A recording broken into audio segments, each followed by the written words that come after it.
Hello friends, today I am going to talk about yield statement in C Sharp. It's an important concept. We'll learn what yield statement is and how and when to use it in C Sharp program. So before we get started, just a quick reminder to subscribe my channel, hit the red button and don't forget to click on the little bell icon. That way you will be notified every time I upload a new video. Okay, without any further delay, let's get started. Yield statements in C Sharp. Yield statements help us in an iterator to provide the next value from a sequence when iterating the sequence. In other words, yield statement help us to do custom stateful iteration over a collection. There are two forms of the yield statement. Number one, yield return. It is used to provide the next value in iteration. Number two, yield break. It is used to explicitly signal the end of the iteration. Okay, let's try to understand it with the help of examples. Before we jump on the yield return, we see first traditional way. So in traditional way, for getting the odd numbers, we generally use temporary collection, say list, to store the odd numbers after identifying the odd number from the list. So here there is a method named generate odd numbers traditional way that accepts int number and returns the IEnumerable list of int. In this method, we have instantiated list of int named list odd numbers that will hold odd numbers. We have for loop that would run starting from 0 till input number. There is a logic to identify for odd number, and that's what I have written this logic. If I percentage 2 not equal to 0, it means it is just going to capture odd numbers, and once odd number is identified, we are adding into this list odd numbers with the help of the add method, right? And finally, we are just returning this list odd numbers to the caller. So in traditional way, we need list or some temporary collection holder where identified odd number gets inserted into the list, and then finally the list is returned to the caller, right? Then we have for each loop where I call this method generate odd number traditional way and passing input parameter as 10. So basically it will just give the list of odd numbers, and one by one we are printing into this console window, and that's what, if you are able to see the output over here, is printing 1 3 5 7 9 because I have put input parameters at 10. Now let's see the example of the yield return. Here we have the method generate odd number that accepts input parameters int up to, and it has return type IEnumerable of int. But if you notice, there is no list or temporary collection. When number is identified as an odd number, then odd number alone is returned to the caller with the help of the yield return state. That's what I have written, yield return I. And the caller does processing with that number, and next call is made to the same method, that is this method again, and it starts from where it was left, this method. That's why this yield statement is called, it provides the stateful iteration over collection. And here there is a for each loop where basically I'm just calling this generate odd number and passing the input parameter as a 10, and then whatever the output that we are receiving, we are just printing into this console window. That's what I have written, console.write, then passing the parameter as a n. And then if you see this output, all these odd number got printed one by one. 1 3 5 7 9, it got printed, right? Yield break statements in C#. Yield break statement helps us to explicitly signal the end of the stateful sequence iteration over a collection. So what does it mean is, yield break statement is useful in this situation where we want to stop processing the stateful iteration based on some business functionality. Okay, let's try to understand it with the help of examples shown over here. The method get while positive that accepts IEnumerable of int and then return the IEnumerable of int, right? So here there is a for each loop. It's basically just iterating the number. If it is find greater than 0, then it is just returning the value to the caller, this particular method. Okay. Otherwise, it is just going to break it. Break in the sense, it is just going to end the stateful sequence iteration for this collection, right? And that's the use of the yield break statement. If you see this console.writeline statement, here inside this string.join method, I have called this get while positive method, and I have passed this array of the int so that only the positive number from the starting point it will start printing. That's what, if you see this output, this output got printed 153 because 153 is the positive number, and after that number minus 2 is there. So minus 2 is nothing but the negative number. So that's what this statement yield break, it just breaking that particular stateful sequence iteration, and that's what the other number is not getting printed. That's what if you see this output, it is coming as a 153. So that's the use of the yield break in C sharp. Here we are on Visual Studio. I have created one console application that has program.cs file. It has namespace yield statement demo. Under that we have class named program that has main method, which is an entry point of this application. Here I have written console.writeLine statement yield statement demo because I'm just giving the demo of the yield statement. Here we are just going to see how we used to write the traditional way for printing the odd number.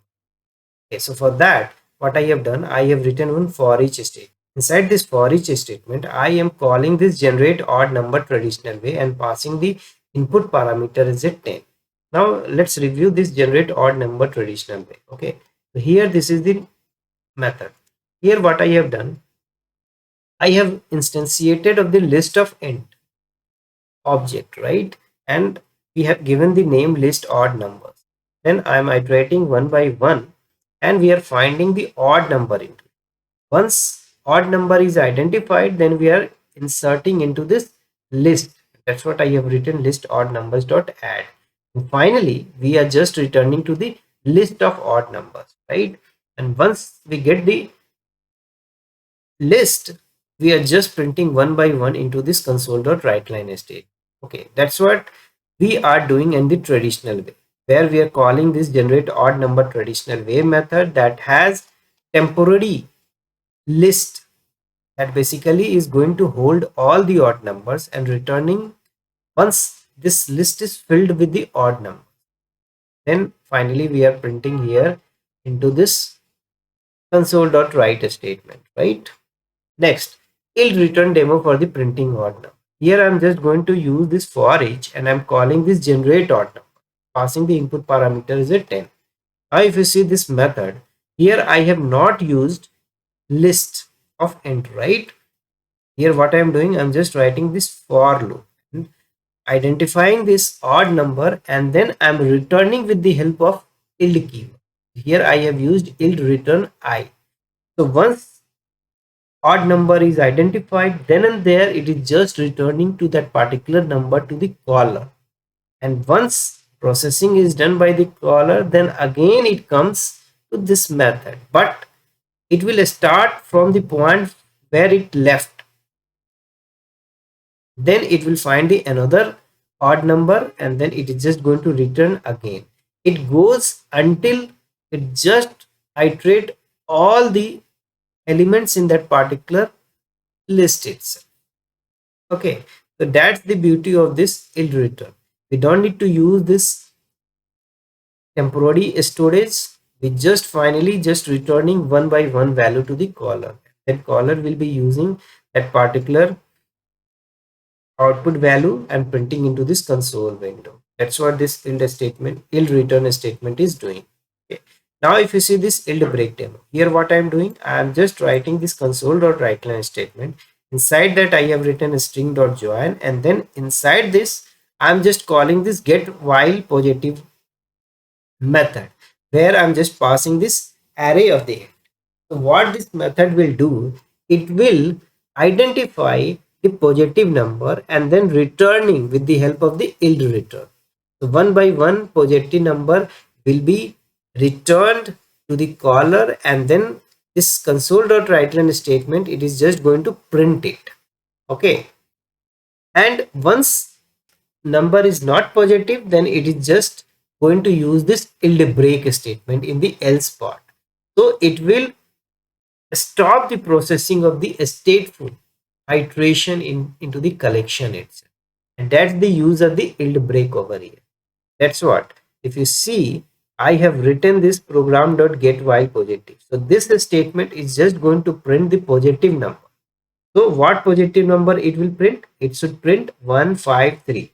And once this negative number is hit, then it is just going to break that a stateful iteration, and that's what it just stop the process. Okay, let me execute this and show the output to you. Okay, so output got appear into this console window. You see yield statement demo. If you see this yield statement demo got printed, and then traditional way for printing odd number 13579 got printed. And with the help of yield return, we printed this odd number, and the same odd number got printed 13579. This yield break demo, right? It just printed 153 because the next integer number was -2. When it got hit as -2, it just stopped the processing with the help of yield break.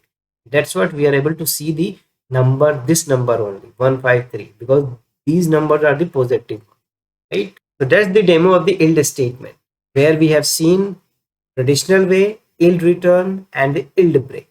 Limitation and benefit of the yield statements in C#. Limitation. We can't use the yield statements in number one, methods with in, ref, or out parameters. In lambda expression and anonymous method. In method that contains unsafe block. We need to keep in mind whenever we are going to use the yield statements, we cannot use the yield statement in these scenarios. Coming to benefit. Number one, it enables us to iterate over very large list with much more efficient memory uses than using, say, a standard list. Number two, the yield keyword effectively creates a lazy enumeration of the collection items that can be much more efficient. For example, let's say if our for each loop iterates over just first 5 items of the 1 million items, then that's all yield returns, right? And we did not build up a collection of the 1 million items internally first. Likewise, we can use yield with innumerable return values in our own business scenarios to achieve the same efficiencies.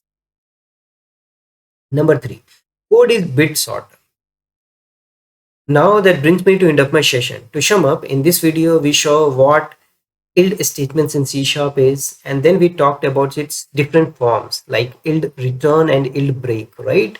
And then we talked about its limitation and benefits. That's all for this video, guys. If you like this video, hit the like button, share it with your friends and colleagues, subscribe to my channel if you haven't done already. Thanks for watching. See you next video.